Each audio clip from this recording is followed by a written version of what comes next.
Zach is back. It's the Zach Gelb Show on Fox Sports 920 The Jersey. Welcome back in, Zach Gelb Show on a Friday. We'll put the football talk on the back burner for just a bit. Still a lot more football talk to come. Coming up in the 5 o'clock hour at 5:15, Lawrence Tynes will join us. He kicked the Giants to 2 Super Bowl victories. Randy Miller does a really good job for NJ.com. I disagree with an article that he just recently wrote, and the headline of the article is, "Why This Scumbag Me Will Never Give Curt Schilling Another Hall of Fame Vote." So I figured it would be a good time to bring Randy Miller on the Zach Gelb Show. And let me just preface this interview by saying this. Do I agree with Curt Schilling's tweets and views? Absolutely not. Do I enjoy when Curt Schilling comes on our show? And has Curt Schilling been very kind to us? Absolutely. Do I think Curt Schilling is a Hall of Famer? Absolutely. So let's have this conversation right now with Randy Miller, who's kind enough to give us a few minutes. Randy, first off, thank you so much, and how are you? I'm good. How you doing? Well, I'm doing great. So let's get right into this. In your article, you did write that the reason you're not going to give Curt Schilling a vote this year is because you won't allow yourself to vote for a guy who's always been a scumbag. Let me ask you this right off the bat. Why does being a scumbag, if you're a scumbag or not, matter in terms of Hall of Fame voting?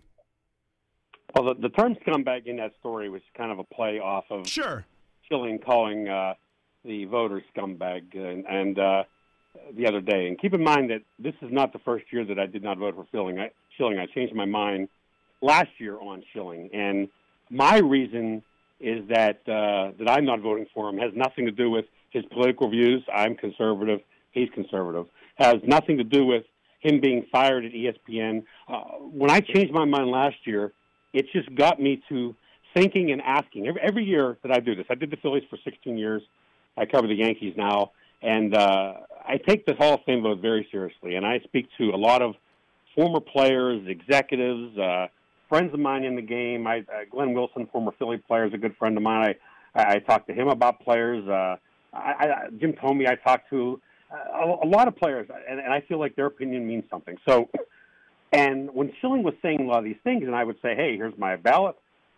Who should I vote for? Give me your opinion. And you would just hear over and over, more guys I talked to in the last couple of years saying how bad of a teammate he was.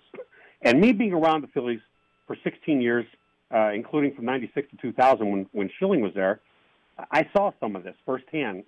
But then when I talked to former teammates, executives for Arizona, for the Phillies, and you hear this over and over, and it's important to note that when we get our Hall of Fame ballot, it tells us, it instructs us to consider playing ability, integrity, character, and to me, being a good teammate and is important.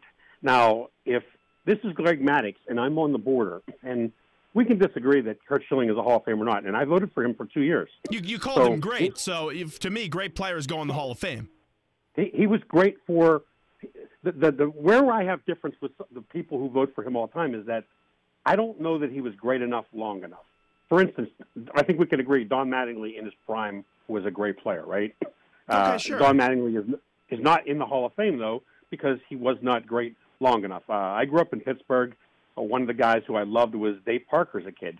He was great in the mid-'70s to around 1980. Parker was on my ballot. I loved the guy as a kid. I couldn't vote for him just because I liked him. So to me, when it's a right on the border, on the bubble type guy, everything comes into account. Obviously, Schilling got extra points because of his postseason. But to me, I just said to myself, after hearing more and more and more of this from people who played with him, people who dealt with him, and the fact that I trust these people, and the fact that I saw some of these things firsthand, I just said, you know what? I'm not voting for this guy anymore. But to me, here we go, and I'll give you the reasons why I'll vote for him. 11-2 in the postseason, 3 rings, 83 complete games, 2-time win leader, 2-time strikeout leader. To me, I don't see how you could leave this guy out. And I understand people say, oh, he's on the fence. But usually the tiebreaker is the postseason. And his postseason play, to me, elevates him into the Hall of Fame. And I don't care if the guy was a bad teammate. I put him in just based off those numbers that I just said. In an ideal world, we would hope that everyone's a good teammate, but that's not the reality of the situation. There's jerks in baseball. And if you think he's a jerk in baseball, that's fine. But this guy should be a Hall of Famer, I think. I hear what you're saying, and I respect your opinion. But to me, when I add in the Hall of Fame, that's what puts him on the bubble. When you look at his 200 wins, don't forget that he was in his fourth organization until he amounted to anything when he was with the Phillies. He came up through the minors with Baltimore. He was with Houston for a while. He was with Baltimore. He was out of shape, did nothing for several years. Then he had some injuries. So when you look at his career, there's gaps there. There's a reason why he didn't win 275 games or 300 games. You know, when you look at Tom Glavine, Glavine won, 320, 330, whatever it was. He was better for a long time. He was healthy. Schilling, I agree that he was great. And I'm a tough voter. I released my ballot today. I only put 5 people. I'm not one of the guys that Who was on your ballot? Everybody in. My ballot? Yeah, who was on your ballot? I don't vote any steroid. And I don't vote any guys who I'm 100% sure did steroids. My ballot is Bagwell, Fred McGriff, who I think is very underrated. Agreed on McGriff. Because he gets punished for the era. Vladimir Guerrero. Okay. The one that people disagree with, I think is definitely a Hall of Famer, is Billy Wagner and Trevor Hoffman. I think Billy Wagner has potential to be a Hall of Famer, but I don't see how you leave Curt Schilling off and you only use 5 votes. It wouldn't have hurt you to just make the 6-vote Curt Schilling, right? To me, again, I'm not putting Schilling in when he is on the bubble, and I'm looking at everything I hear, and he doesn't deserve my vote based on the fact that he is on my bubble. If you, as a voter, have Curt Schilling as a guy who is not on the bubble, and you say, I take character into consideration, but I'm still putting him in, I agree with you. To me, if this was if let's just trade Greg Maddox's career for Schilling's, and I hear the same thing about Maddox, I'm still putting him in because it's not a close call to me. But in this case, he's a close call. Like other close calls that I didn't vote for, guys like Burt Blyleven, I didn't hear anything bad about him, but if I'd have heard terrible things about Blyleven and I'd been around him too, that would have been something that I might have punished him for it. And I was around Schilling every day for 5 years. I saw a lot of this, and the Hall of Fame ballot, it tells us this. If that Hall of Fame ballot didn't have the word that we're supposed to look into integrity and character, then that's one thing. But they're telling us to use that. Wait, now hold on. Let's just back up a bit, Randy, as Randy Miller joins us right now. You said you saw a lot of things. Go into details, some of the things that you saw that makes you have this assumption that he was a bad teammate. I can give you a lot of stories, but a couple that have been published. I remember a time when Wayne Gomes was a young pitcher, was a number 1 draft pick, and somebody for the Phillies gets hit by a pitch, and Wayne Gomes is ordered to hit somebody, throws 2 pitches inside, and doesn't hit the guy. And Schilling decides that he's going to embarrass Gomes by chewing him out in front of the writers, and then call a little press conference the day he didn't even pitch to tell how bad of a teammate he was there. That's one instance. Another instance is I remember getting a call one time from Garrett Stevenson, who was a pitcher for the Phillies for a short time. The kid had a lot of potential. I think they got him in the Todd Zill trade in 1996. And he ended up going on to St. Louis and having a 16-game win season. Well, Stevenson's locker was right next to Schilling, and Schilling, while he was a great competitor, he was one of the first guys that had a laptop. On game day with Schilling, you would see the laptop there, and he was an incredible competitor. I always remember that about him. And on game day, how focused he was. And they tried Schilling to instill some of this into Stevenson. But the way he did it was he would embarrass him, yell at him, just was so demeaning. And I remember when Stevenson called me one time, he had been sent to AAA and told me he was suing the team, filed a grievance against the team for sending him to the minors with a broken foot. I think Willie McGee had stepped on his foot on a play at first in St. Louis. He broke his foot. They sent him to the minors. He gets it. Phillies don't see it's broken. He gets a check that's broken. He ends up winning the grievance. But he tells me in the story this day how excited he was initially that his locker was next to Schilling, and how his entire time with the Phillies was so miserable because this guy he's supposed to be learning from consistently embarrassed him, screamed at him, called him a piece of crap, those are a couple instances of how he was. And, of course, the one that everyone knows is the Mitch Williams. In the 1993 World Series during the playoffs, he's there with a towel over his head, always had to make it be himself. And there's a guy struggling. They're in the playoffs. He had 43 saves, I believe, that year. And the camera is focusing on Schilling with a towel over his head. He couldn't bear to watch his teammates getting into a jam. And a lot of players from that team tell me that they were not fans of Mitch Williams, but they despise seeing Schilling making it about Schilling, and he had to have the camera on him to show, look, I can't even stand to watch this guy. Those are a couple instances. Did you vote for Kirby Puckett? I did vote for Kirby. I think I voted for Kirby Puckett. I'm trying to think what year. Isn't Kirby Puckett a bad character guy from some of the stuff that you read happened off the field? Even though people loved him in Minnesota, you read some stuff about his personal life. That wasn't a good character guy. A lot of that didn't come out until afterwards, I believe, and I started voting 11 years ago. I think Puckett went in the last 11 years, and I remember having in-depth conversations with Charlie Manuel, whom I respect a lot. Charlie and I, during these early years, Charlie and I used to talk a lot, and sometimes in the off season, we would talk on the phone for sometimes 2.5 to 3 hours about things like this. And he absolutely loved Kirby. Told me about how he was. And again, you hear some of this stuff. You hear stuff about Ty Cobb. I obviously didn't vote for Ty Cobb, who was a racist and he may have killed somebody. I believe you hear, and of course I didn't vote for them. But if you hear that stuff, but I didn't hear that stuff about Kirby Puckett. And to me, also, Kirby Puckett wasn't on the bubble. Kirby Puckett, his whole career he was a great player for every year. And when you look at Schilling's years... But then hold on, Randy, then why does character matter for some players but then doesn't matter for others? Like, why does it only matter for on-the-bubble guys where you could use it against them? But like you said, if you had a player, and I'm not going to disagree, Greg Maddux, let's just say if it was one of those situations, he's a Hall of Famer either way. But why does it matter for just some player because he's a little bit better when talking about character? That's the thing I still don't understand about this. Because if you're not going to put one bad character guy in, you shouldn't put the other guy in. I choose to use that as a tiebreaker. That's how I choose to vote. If you become a Hall of Fame voter someday, you can do it. It's crazy how, look at politics this year, how it drove people apart. And it's crazy how, since social media has come, it used to be a fun thing, and how it's you get into these spirited arguments. It's crazy with other writers, with fans on the internet. I put this Hall of Fame vote up on my Facebook page or whatever, and every friend I have from every walk of life has a comment and agrees with this and hates this, and how can you vote? It is fun to talk about this stuff. But again, I covered baseball. I traveled the Phillies for many years, and now I do it with the Yankees. I've covered over, 2,500 games or so, 16 World Series, and I respect you as a guy that knows sports and fair. Unfortunately, there's going to be different opinions. For you, Randy. I'm not attacking you. I'm just talking about your argument. I'm just saying, though, that it's okay for you because I believe that Schilling is a border guy. If you say that you have a vote that he's a no-brainer, I respect that.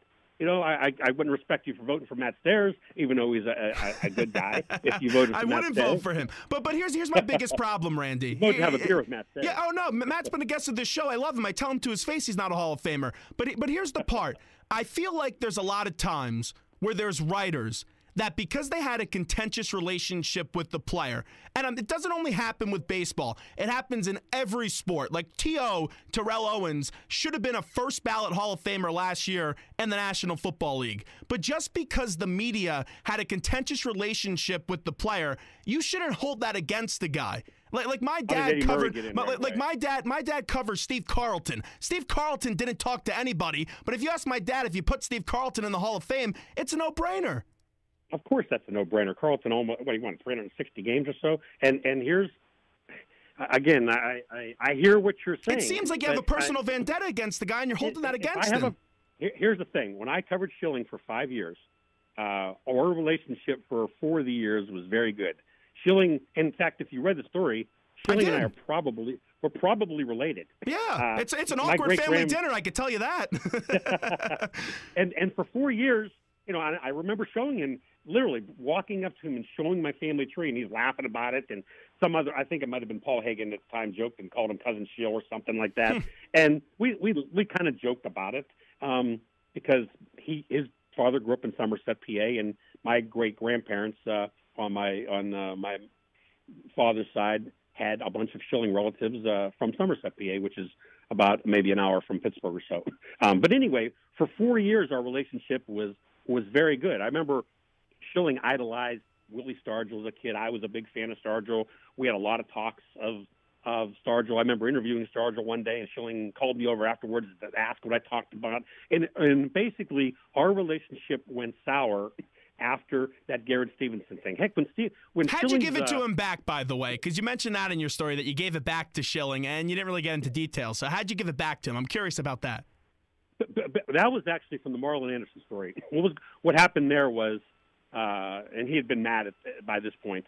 I went up to Marlon Anderson was sent to the minors to start the 2000 season after being the Phillies' second baseman in 1999, and he ended the season with, I believe, 72 airless games. But I don't know if you go back that far. Marlon Anderson basically played in shallow right field, and he wasn't getting errors, but he wasn't getting anything.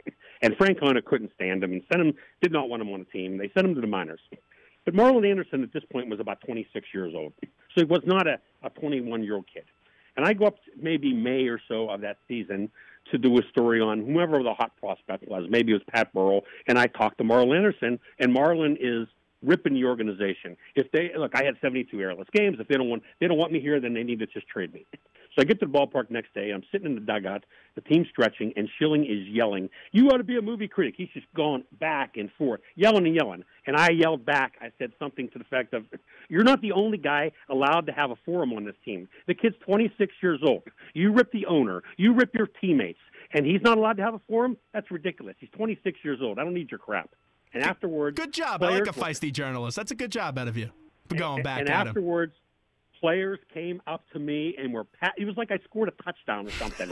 It was like patting me on the back. "Oh my God, we love seeing you." Because still, he couldn't stand him. Now, of course, Ed Wade had the best line of all time, who I probably had a greater feud than Schilling with. But Ed Wade famously said, of course, he's a horse, and he's a horse's day every other day of the week, and that's the way he was. And the thing is when you don't vote someone from the Hall of Fame, a lot of people look at it like I disrespect that guy as a player, like I'm dissing his career. And to me, I think there's too many guys in the Hall of Fame. Now, look, if you're looking in the Hall of Fame based on who's in there, are there guys in the Hall of Fame that were not good as Schilling? Absolutely. No but question. To me, I'm not. Bill Mazeroski, for instance, grew up. He lives 10 minutes from where I grew up. I used to drive past his house every day almost. And I would say, "Oh, there's a guy hit the home run in win the 60 World Series." And every day as a kid, I was an infielder, and my dad would teach me how to make the double play turn like Mazeroski. So, it was always in my head. But I look at him as a Hall of Famer, and because the Veteran Committee put him in the Hall of Fame, I can't lower my standards because of that. I look at guys who are in the Hall of Fame, and I love Burt Blyleven. So do you think the voting process should change, Randy? Should the voting process change? I don't know. I think it should. Call. I think you need to diversify the vote. When you look at the Football Hall of Fame, there's about 15 guys that go into a room. It's a secretive vote. You never know who's voting for who. Same thing with the hockey vote. Here at least you have 400 people. The one thing I don't like is that I think they give people a vote too quickly. You get a vote after 10 years, and you end up voting on guys that you didn't cover. And then they change the rule where they take it away from you after you're done covering baseball after 10 years. And those are times you're voting for people you covered a whole career. Now, there's always going to be arguments. I'm a guy that, to me, I think it's ridiculous that Tim Raines is going to get in the Hall of Fame this year. And I love Tim Raines from 1982 to 87. But the last 15 years of his career, he never made an all-star team. He hit .280. He never won a Gold Glove, never walked 100 times in his life. But 82 to 87, he was a great player. And that's probably why he got 22% of the vote. And all of a sudden, he's up to 90. And I hate the fact that everybody votes 10 people every year, and then they change their mind every other year. I changed my mind on one player in 11 years in voting. Let me ask you this, though, as Randy Miller's with us from NJ.com on the Zach Gelb Show, before we let you run, why did you vote for him in 2013 and 2014? Because that's another thing I don't get, how one day a guy's a Hall of Famer and another day, he's not a Hall of Famer. Like, why did you vote for him in 2013 and 2014? To me, I thought I said earlier, to me, he's always been right on the border for me. And I gave him the benefit of the doubt. I figured I'm going to let him go. And then to me, after that, when I'm hearing more and more and more negative stuff from his playing days, it doesn't matter outside of killing somebody like, allegedly, quote unquote, O.J. Simpson, short of that, it doesn't matter what he does. It doesn't matter if he hates me or not. I had the conversation when I was kind of ambushed on that station in Boston yesterday. I was told I was going on with two guys, and then it was 4-on-1, and they're turning my voice down and turning his voice up so they could hear him. I would love to have a better conversation with Schilling instead of being a 4-on-1 fight there. But that was the first time I talked to Schilling probably since 2000. Even when he was later on, when he was in Arizona, I was in press conferences with him or interviews when the first time he was in Philly or the first time after. I remember going when his number was retired in his high school in Arizona. I remember going to his high school when I was a young reporter there and talking to him there. So we had a decent relationship, and it got to the point where when I gave him some crap back and that embarrassed him, and he knew players were taking my sides, at that point he decided to go after me. And the funniest line of all is I think he said, I think he tweeted it, something effective. I was the guy that stood in the back of the pack and didn't ask questions, which is like laughable because I'm always the guy asking tough questions and challenging people. So I thought that was laughable, but whatever. It doesn't matter what he says or what he thinks. Eddie Murray was the guy who didn't talk to the media. I would have. I don't believe I voted for him because I wasn't voting then, but I would have voted for him. He's a clear-cut Hall of Famer, just like you say. Steve Carlton is a weird guy. Hey, he was one of the greatest pitchers of all time. If I was voting, it's a no-brainer. I don't care what he does, but if it's a border guy, I mean, if you had to vote, are there some guys that you look at that's a border guy for you? Like no, for yeah, you, sure. Messina's a borderline guy to me. Messina's a borderline guy to me. I put Schilling in any day before Messina. Okay, so if you covered Messina for years and he's a border guy, and you hear tons and tons of stuff, and you just wouldn't affect it. And look, there's other stuff that I know and see off the record that I can't say on radio that I know that is even it's in this business you see and hear things and you're told things and you can't say, but I gave you a couple stories that I could tell. Sure. I know a lot. So lastly, Randy, before we let you run, and by the way, I happen to like Kirk and Callahan up in Boston. I will just say that. I'm not going to hide and say and bash them because I really do actually like them. If you listened to the interview, that was I listened to the whole thing. I get it. I understand that when you have three guys with one side of the argument up against one, I understand why you felt like you got railroaded, but that's okay. You're defending your argument. You write an article, you have to defend it, and you come on this show and you defended it. No, you didn't hang up. Exactly. I never said you did hang up. But here's the last thing that I'm going to ask you, and then we'll let you run. And I appreciate you coming on today, and this was a fun conversation. I also thought it was a fair conversation. Before we let you run, and I know you have to separate this group of three with two guys and then one guy because Bonds and Clemens, what they have done compared to what you claim, like Schilling and the teammate stuff, to me it's totally different. But by excluding those guys out of the Hall of Fame, to me, like let's say when I have a kid and take my kid to the Hall of Fame in 20, 25 years, if I don't see Curt Schilling in the Hall of Fame, if I don't see Barry Bonds in the Hall of Fame, if I don't see Roger Clemens, and I hate Roger Clemens as a passionate Mike Piazza fan, I feel like you're ignoring an era of history. And to me, your job as a voter is to get the greats in the Hall of Fame. I didn't really have a strong opinion on steroids until spring training one year when I was sitting with Jim Thome, and Jim Thome was in near tears telling me how much it hurt him seeing guys cheat their way past Harlem Killebrew, cheat their way past Johnny Bench on the all-time list. I remember talking to Billy Wagner telling me how he had to work so hard. He broke his arm as a right-hander and taught himself how to pitch left-handed, and he becomes a 100-mile-an-hour pitcher left-handed when he's a right-hander, and how he says to me he breaks the guy's bat in spring training one year. It's a shallow fly ball to right, and he does the same thing to the same guy next year who's all juiced up, and it's a homer to right. This summer I had a talk with a Hall of Famer, a legendary Hall of Famer. And I said to this guy, I said, some guys are changing their mind on the steroids, guys.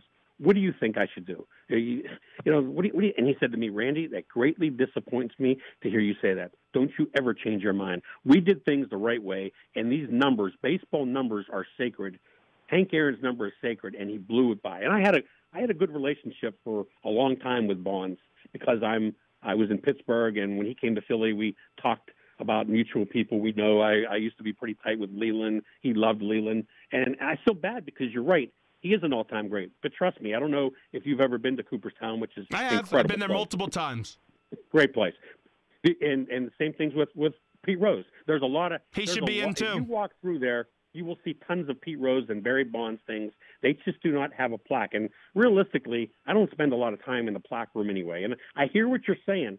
But on the other hand, they know they broke those rules, and players from that era don't want them in. I had lots of talks with Robin Robbins before he passed about it, and he talked about how he would never, ever go to Cooperstown if they're in. You know what? The bottom line is they're going to get in. If you look at that Hall of Fame tracker this year, Bonds and Clemens are around 67, 68, somewhere in there. That shows you that they're trending upward. So they're going to get in. If you have kids and 25 years down the road, you're going to the Hall of Fame, they're going to be in. The trend is changing because a lot of the newer people who are coming up, it seems to be the younger guys who, that was their guys. I don't know how old you are, but... No, I'm one of those younger guys. I'm a younger guy. I'm 22 years old. So when you were a kid, Bonds and Sosa and those guys, those were your guys then. And some of those guys are becoming voters now, and that's fine. We're a group, but just like this country, we're different races, different religions, with different beliefs. But the bottom line is we can have different opinions, and if someone gets elected, then he's a Hall of Famer. Just like whether you like Trump or Hillary, whoever wins, they're our president. Whoever gets elected, they're a Hall of Famer, and I respect that. But you have to respect the fact that we have different opinions. And I do. I respect your opinion. I just don't agree with it. Randy, anyways, I got to run. I'm up against a break. I really do appreciate you coming on today. Thanks so much, and look forward to reading your work next, and maybe you'll have another controversial comment that we'll use you on the radio to have a debate about. Okay, man. Take care.